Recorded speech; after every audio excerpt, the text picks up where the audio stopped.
The global conference on the sustainable blue economy has just been launched this afternoon by President Uhuru Kenyatta in Mombasa. Let's just listen in to the remarks by the Deputy President and the President at that event a short while ago.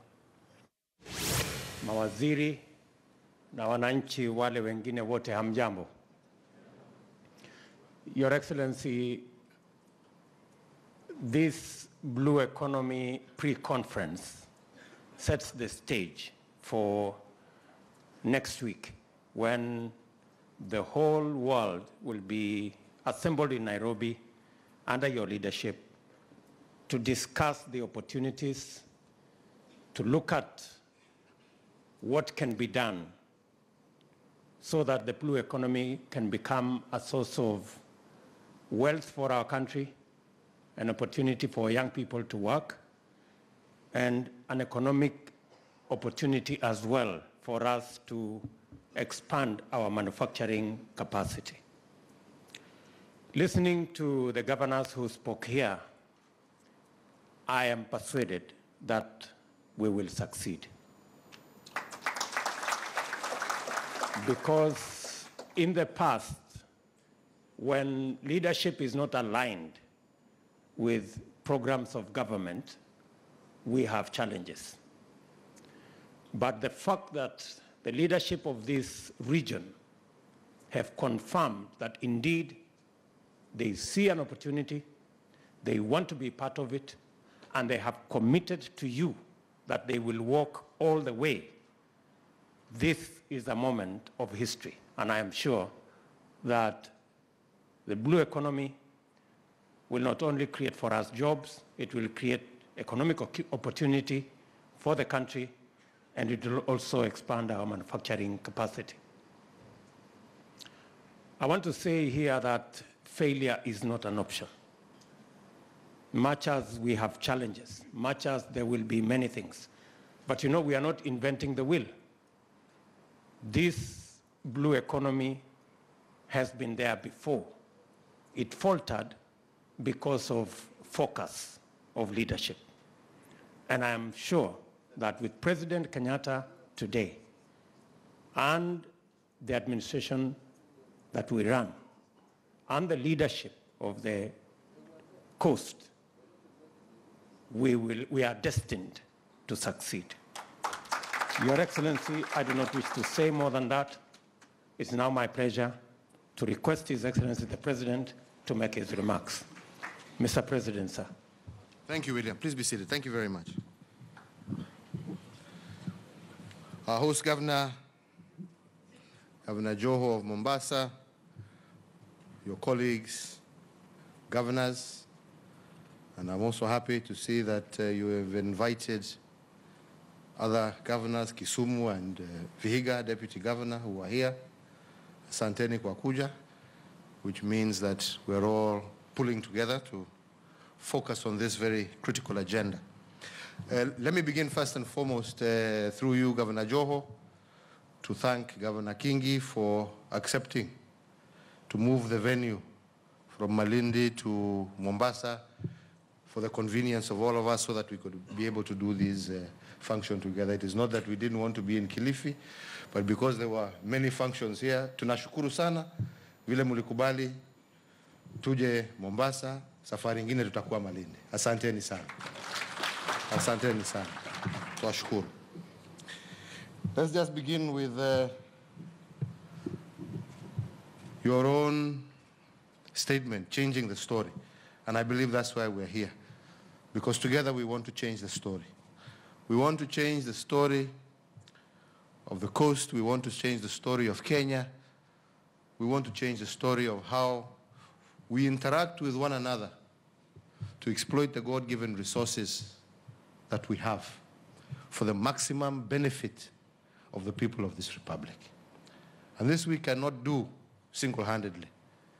We need one another in order to be able to achieve that.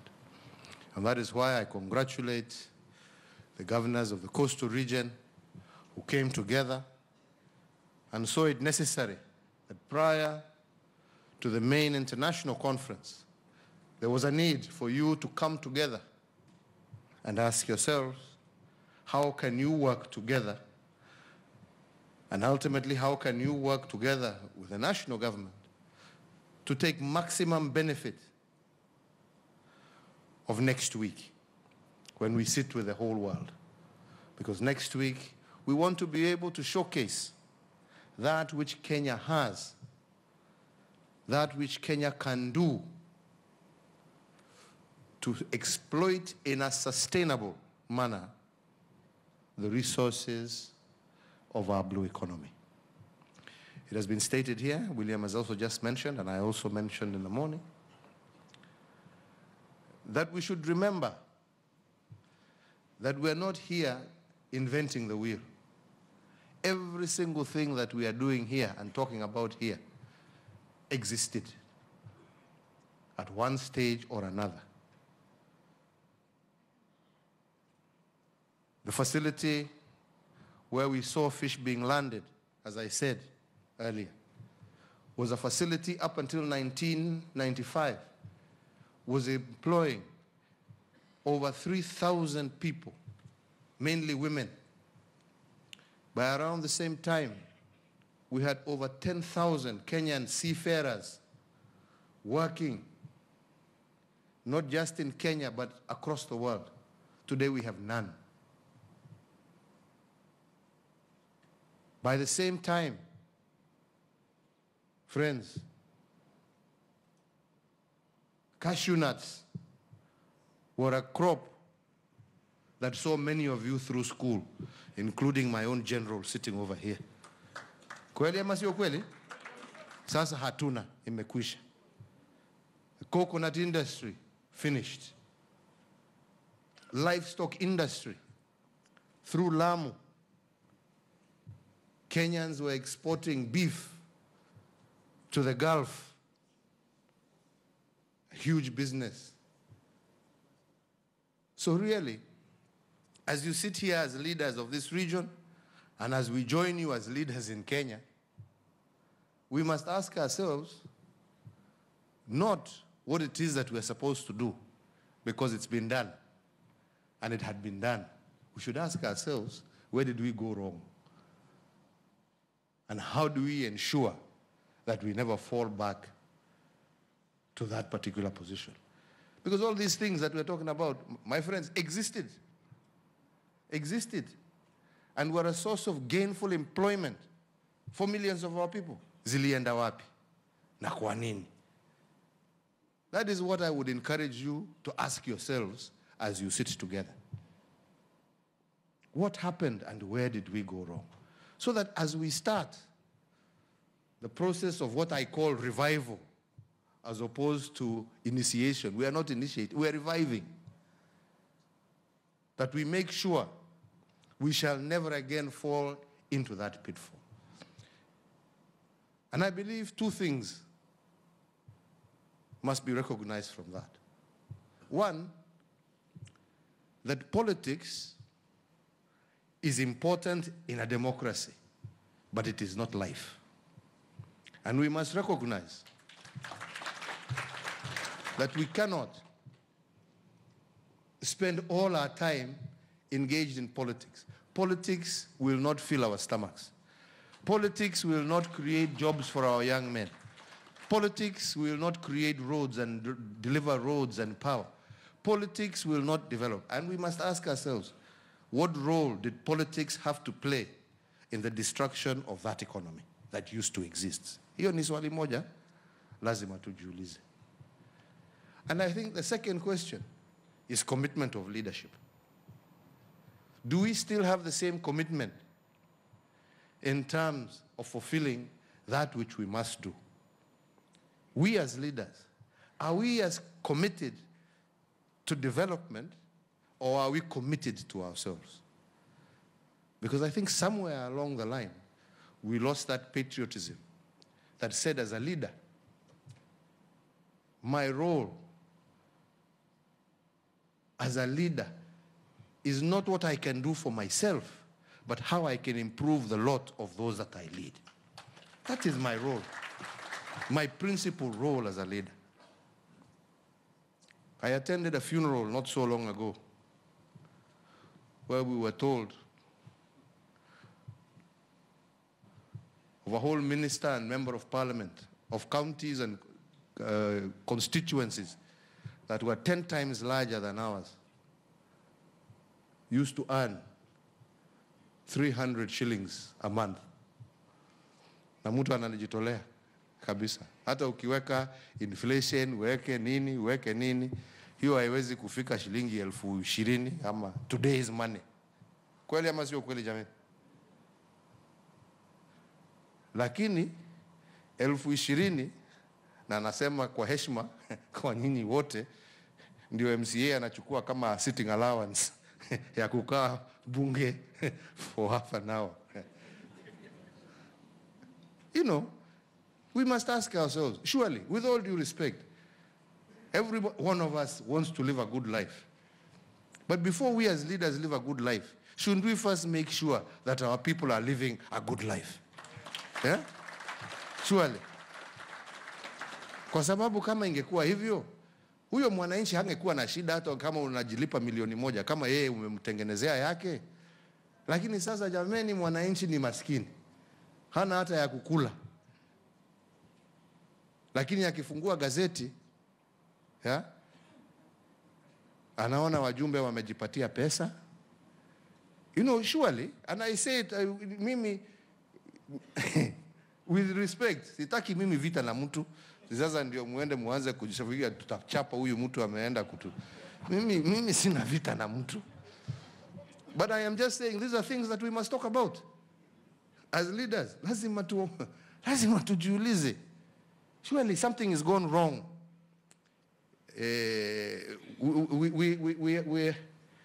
Something has gone wrong somewhere in our society when we think of yourself without first thinking about who you are supposed to be serving. And we who have been given leadership positions, when we look at projects, do we look at projects on the basis of what they shall deliver, or do we look at projects on the basis, are they tender driven or need driven? Jamani, nafikiri tukiangalia projects zetu zingine ni tender driven, not need driven. Na nasema hivyo kwa sababu gani? Vile nilisema pale, na ndio ukweli. Haya ambayo tumefuatilia, na jemedari amekaa hapa, na ndio nilipatia kazi ya kuongoza hiyo shughuli ya kuhakikisha how do we, with the limited resources we have, how do we get back our land? How do we get this facility and everything moving? He has spent nothing. Sifikiri hata inaweza kufika 50 million, 60 million. Hiyo jameni kama ingeenda through ministries, sijui nini, kwanza wangesema wanataka 1,000,000,000 ya kufanya feasibility study. Alafu watoke hapo, waseme tenda tunataka kwenda, sijui mnaziita nini hii? Benchmarking, safari za benchmarking. Tuende sasa safari ya kubenchmark. Halafu turudi, sijui tuseme nini, halafu tuseme sasa tunaenda tenda, halafu nasema ule alishinda the lowest. Ni 15 billion shillings. Na tumejaribu sana kukata kila.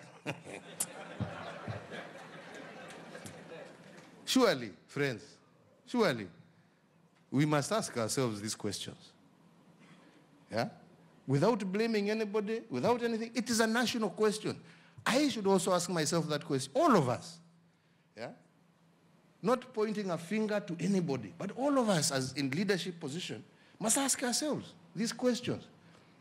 Because it is only by answering those questions that we shall be able to change the story. Because if we don't, we will not change the story. We will not change the story. So friends, mine is really to encourage you. The opportunities are great. Next year, we will be up in Lamu, and we will open officially Lamu Port with the first berth. We want to look for investors and partners, and this is things that you should talk about as leaders, right? Who can invest and put up industrial parks, a transshipment facility. Let us encourage investors. Let us not block them. Let us encourage investors. Local, foreign, let us encourage them.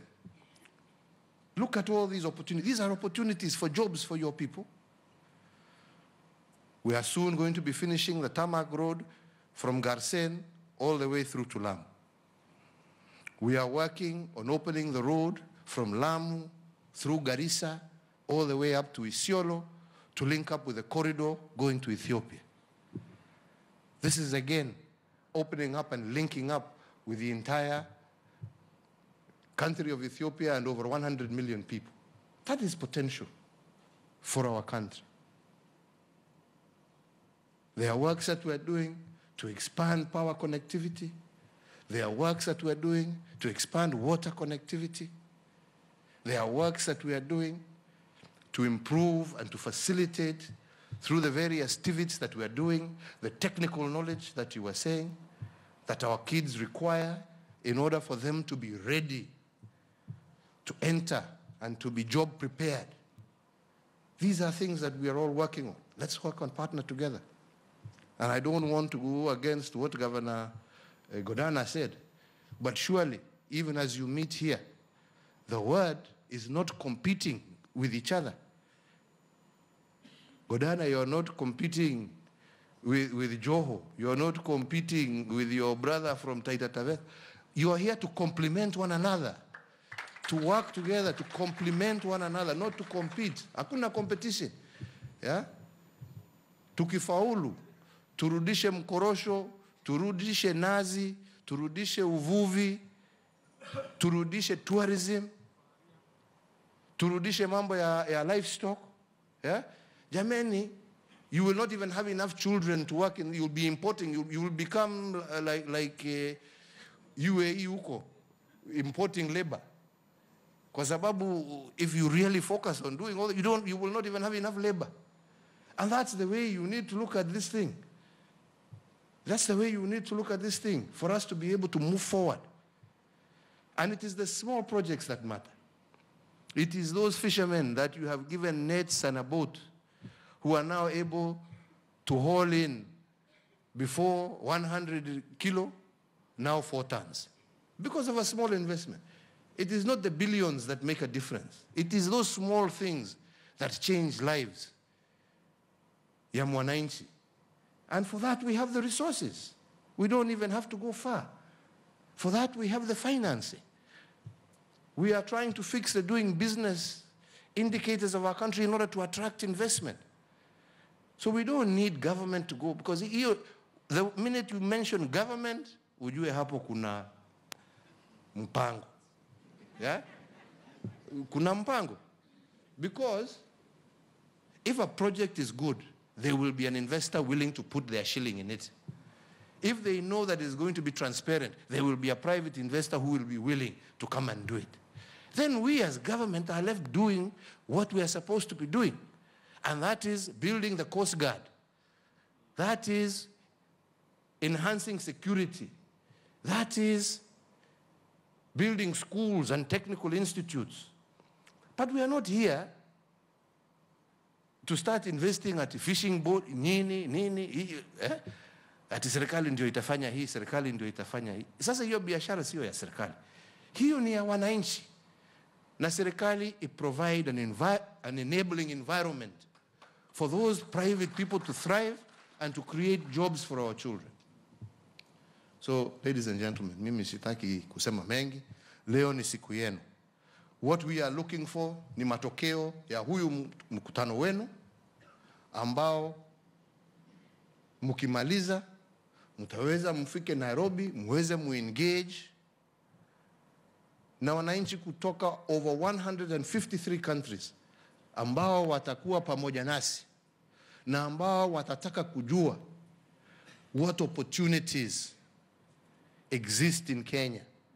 Nyinyi ndio mtakuja kuwapatia hizo. Nyinyi ndio mtakuja kusema these are the opportunities that are available in Kenya. This is where we are looking for investment. This is where we are looking for partnership.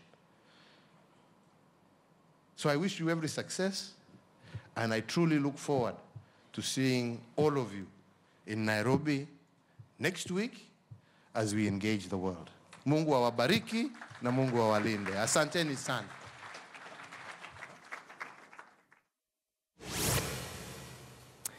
All right, President Uhuru Kenyatta's speech in the backdrop of the ongoing Blue Economy Summit that is happening in Mombasa County. That's where we wrap it up.